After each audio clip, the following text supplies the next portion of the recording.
फडणवीस अजितदादा तुम्हाला या सगळ्या विषयात साथ देत आहेत आणि उत्तर देऊन झालंय माझं. माझ्या नादी लागू नको नाही तर उरलेले किस्से घडतील असं आत्ता जरांगे पाटील तिथे बसलेले आहेत, प्रेस कॉन्फरन्स सुरू आहे, तिथे बोलले. काय म्हणाले? माझ्या नादी लागू नको नाही तर राहिलेले केसही गळतील. तुमचं नाव नाही घेतलं, उद्देश तुमच्याकडे आहे. मराठा समाज जो कोणी बोलला असेल त्याला म्हणा तू काय, मी फार मोठे मोठे लोक अंगावर घेतलेले आहे, तू किस झाड की पत्ती आहे.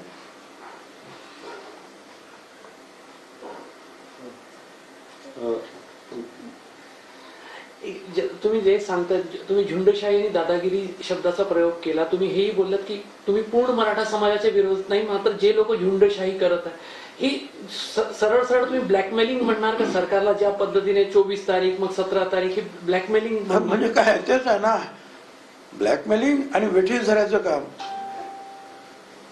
बरं, आता सरकारनं 3-3 न्यायमूर्ती बसवलेले त्याच्यावर चर्चा करायला. त्याला वेळ द्या, जी काही प्रक्रिया पूर्ण करायची ते करतील. नाही एवढ्या तारखेतच झालं पाहिजे, तेवढ्या तारखेतच झालं पाहिजे.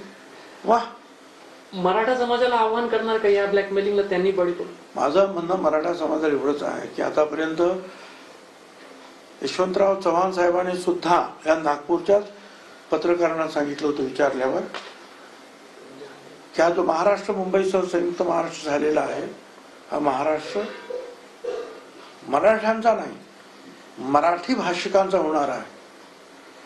आणि त्यानंतर अनेक आपले सगळे लोक जे आहेत मराठा समाजाचे वेगवेगळ्या पदावर राहिले, मुख्यमंत्री राहिले. मी त्या दिवशी हाऊसमध्ये वाचून दाखवलं, सुप्रीम कोर्टानं सुद्धा त्याच्यावर उल्लेख केला की अनेक मुख्यमंत्री झाले, परंतु त्यांनी जे त्यांच्यावर जे आरोप केले जातात की त्यांनी मराठा समाजाचा समावेश केला नाही मागासवर्गीयांमध्ये, असे जे आरोप केले जातात ते चुकीचे आहेत. उलट त्या सर्व मराठा मुख्यमंत्र्यांनी त्यांनी त्यांच्याकडे असलेली माहिती, त्यांचं बुद्धिचातुर्य, समंजसपणा याचं कौतुक केलं की त्यांनी तो योग्य निर्णय घेतलेला होता. मग असं जर आहे आणि मराठा समाजाला आरक्षण वेगळं देण्याचे प्रयत्न सुरू आहे, आमचा त्याला पाठिंबा आहे, मग अशा वेळेला झुंडशाहीला सपोर्ट आपण करता कामा नये. आपापली मतं 58 मोर्चे लाखो लोकांचे निघाले शांततेने, त्यातून या प्रयत्नाला सुरुवात झालेली आहे. उशीर होतोय पण थांबायला पाहिजे. पण झुंडशाहीला जर आपण आमंत्रण दिलं, सपोर्ट जर केला तर राज्यामध्ये गंभीर परिस्थिती निर्माण होईल. तुम्ही म्हणालात होतात की तुमच्यावर हल्ला होऊ शकते कशी भीती तुम्ही व्यक्त केली, त्या संदर्भात काही पुरावे किंवा माहिती पोलिसांना? भीती नाहीये काय, आणि पुरावे बिरावे काय मी तुम्हाला सांगणार काय? पोलीस मला सांगणार काय? पोलीस कशाला इथे उभे राहिलेले आहेत एवढे सगळे, त्याच्यावर नाही घ्या.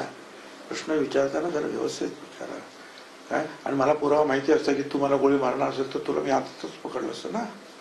पण जे काही इनपुट्स असतात पोलिसांचे, SIDचे, त्यातून जे काही बाहेर बातम्या आलेल्या त्यातून मलाही कळलं, त्यांनाही कळलं, मी स्वतः पाहिलेलं आहे.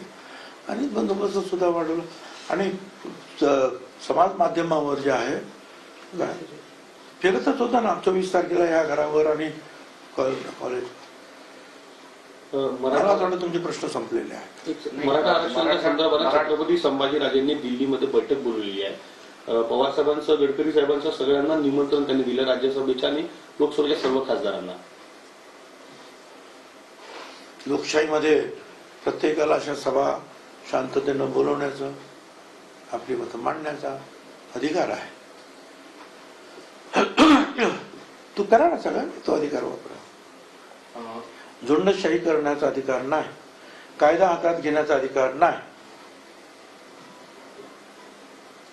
हिंदूंनी मंदिरात दान केलेलं फक्त हिंदूंच्या कल्याणासाठी वापरलं पाहिजे असं विश्व हिंदू परिषद मला माहित नाही, मी ऐकलेलं पुढे. काँग्रेसची कुठंतरी मराठवाड्यात कोंडी होते कारण काँग्रेसचे नेते कुठेतरी कमकुवत आहेत. मोठे जे पद आहे ते सगळे विदर्भात दिले आहे अशी सध्या बोललं जात आहे. मला माहित नाही. नगरमधल्या संदर्भात तुम्ही